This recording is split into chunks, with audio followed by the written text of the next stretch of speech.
नमस्कार, मैं Anand Shukla real voice of India में आपका स्वागत करता हूं। आज हम बात करेंगे चीन और भारत के स्ट्रैटेजिक अफेयर्स की। और ये स्ट्रैटेजिक अफेयर्स में एक देश को भारत ने अपना सबसे तेज मिसाइल ब्रह्मोस दिया है, जो चीन के लिए एक बहुत ही बड़ी चुनौती साबित होने वाला है। हम अक्सर ये सुनते हैं कि चीन ने भारत के आसपास के जो पड़ोसी देश है उनके साथ मिलकर के पल्स ऑफ स्ट्रिंग बनाया है, यानी भारत की एक घेराबंदी की है। म्यांमार में चीन सक्रिय है, बांग्लादेश में चीन सक्रिय है, श्रीलंका में तो है, मालदीव में अभी हुआ है, पाकिस्तान में सीपीईसी और ग्वादर पोर्ट विकसित कर रहा है। ये सारी स्ट्रैटेजिक जो चुनौतियां है वो चुनौतियां भारत के सामने चीन ने खड़ी की है।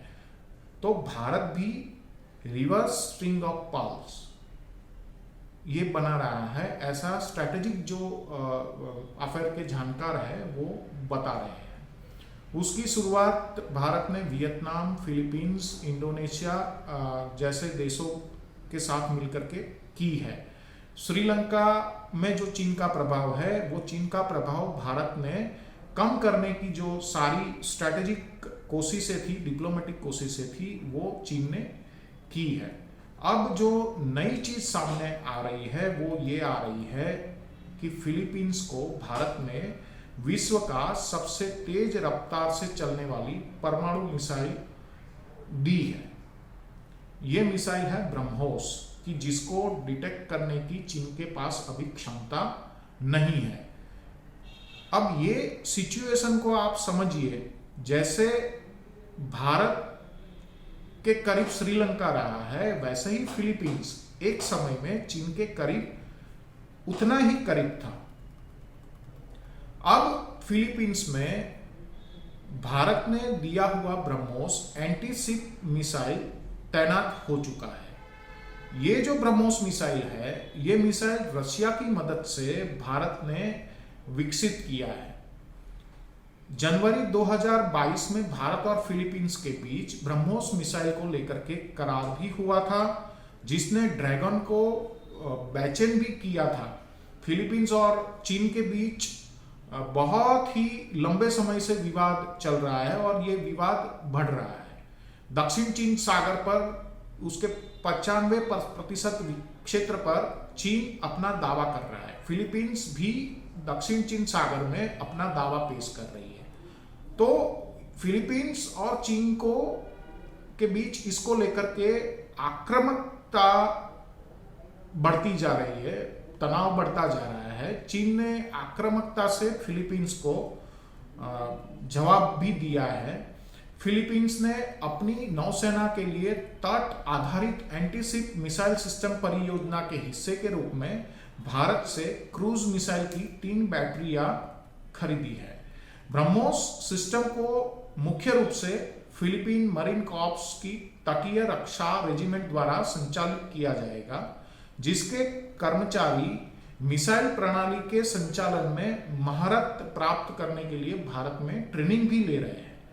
मनीला जो है जरूर इससे इनकार करता है, लेकिन दुनिया की सबसे तेज सुपरसोनिक क्रूज मिसाइल को खरीदने का उसका फैसला स्पष्ट रूप से दक्षिण चीन सागर में चीन को काउंटर करने का है।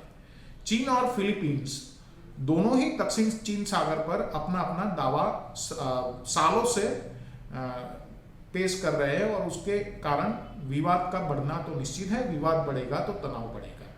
चीन ने दक्षिण चीन सागर में फिलीपींस नेवी पर थोड़े महीनों पहले हमला भी किया था, इसलिए फिलीपींस ने भारत से ब्रह्मोस मिसाइल सिस्टम को खरीदा है।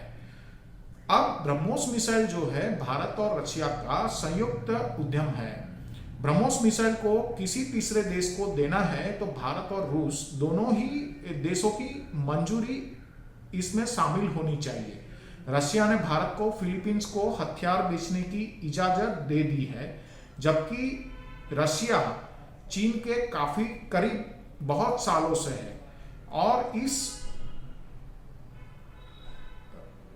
समय रशिया ने ये जो इजाजत दी है, इसका सीधा मतलब है कि भारत स्ट्रैटेजिक जो रिवर्स स्ट्रिंग ऑफ पल्स बना रहा है उसमें रशिया किसी भी तरह की छेड़खानी करने के मूड में नहीं है। ब्रह्मोस एरोस्पेस प्राइवेट लिमिटेड में भारत का जो हिस्सा है 50.5% का है और रशिया का जो हिस्सा है 49.5% का है। इसका मतलब यह है मॉस्को संयुक्त उद्यम में एक छोटे भाई जैसा वित्तीय भागीदार भी है, लेकिन मॉस्को टेक्नोलॉजी के मामले में बड़े भाई की हैसियत तो रखता ही है और संभावित खरीदारों पर वीटो का अधिकार भी लगा उसके पास है और वो वीटो लगा सकता है। लेकिन मॉस्को ने बीजिंग के सबसे बड़े विरोधियों में शामिल फिलीपींस को ब्रह्मोस की बिक्री का समर्थन किया है। इसका यह मतलब भी निकाला जा रहा है कि चीन की कोशिशें जो है रशिया को अपने खेमे में रख करके भारत को ब्रह्मोस मिसाइल फिलीपाइंस को न देने के लिए बाध्य करना, ये डिप्लोमेटिक समीकरण है जो चीन की फेवर में नहीं गया है। चीन ने इस डिप्लोमेटिक जो समीकरण है उस समीकरण को अपनी फेवर में करने में असफलता प्राप्त की है।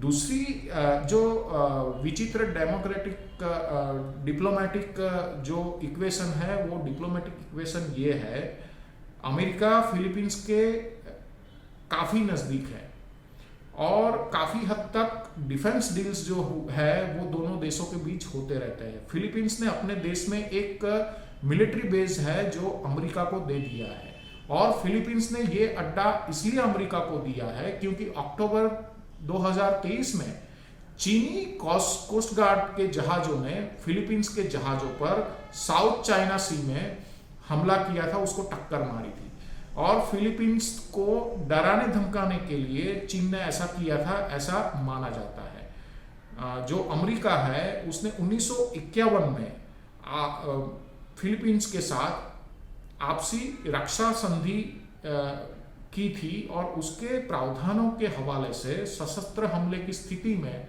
अपने सहयोगी फिलीपींस की रक्षा करने की अपनी जो प्रतिबद्धता है वो वॉशिंगटन ने दिखाने की कोशिश की है। अब फिलीपींस को ब्रह्मोस का पहला बैच मिलने जा रहा है। ब्रह्मोस मिसाइल दुनिया की बेहतरीन सुपरसोनिक क्रूज मिसाइलों में शामिल है और उसको डिटेक्ट करना अभी तक तो नामुमकिन है। भारत अपने डिफेंस क्षेत्र को आत्मनिर्भर बनाने की कोशिश भी कर रहा है और स्ट्रैटेजिक जो चीजें हैं उसको अपने फेवर में लाने के लिए अपने मित्र देश को ये जो डिफेंस प्रोडक्ट्स है वो बेचना भी भारत चालू कर चुका है। ये जो ब्रह्मोस मिसाइल है, ये ब्रह्मोस मिसाइल ये वियतनाम को भी चाहिए और दक्षिण चाइना सी के दूसरे कुछ देश भी ब्रह्मोस मिसाइल की खरीद करने में इंटरेस्टेड है। तो फिलीपींस के जरिए भारत ने चीन को इस तरह से घेरा है जैसे चीन ने भारत के पड़ोसी देश पाकिस्तान और मालदीव के जरिए करने की कोशिश की है। भारत इंडोनेशिया और वियतनाम को ब्रह्मोस मिसाइल बेचने वाला है। फिलीपींस के तेवर इन देशों के मुकाबले बहुत ज्यादा आक्रामक है और फिलीपींस को ब्रह्मोस की आपूर्ति से समझा जा सकता है भारत की विदेश नीति अब कितनी आक्रामक हो चुकी है और स्ट्रैटेजिक लेवल पर भारत किस तरह से चीन को घेरने में अपने दावपेच आजमा रहा है और नए स्ट्रैटेजिक इक्वेशंस भी भारत इसके जरिए पैदा कर रहा है।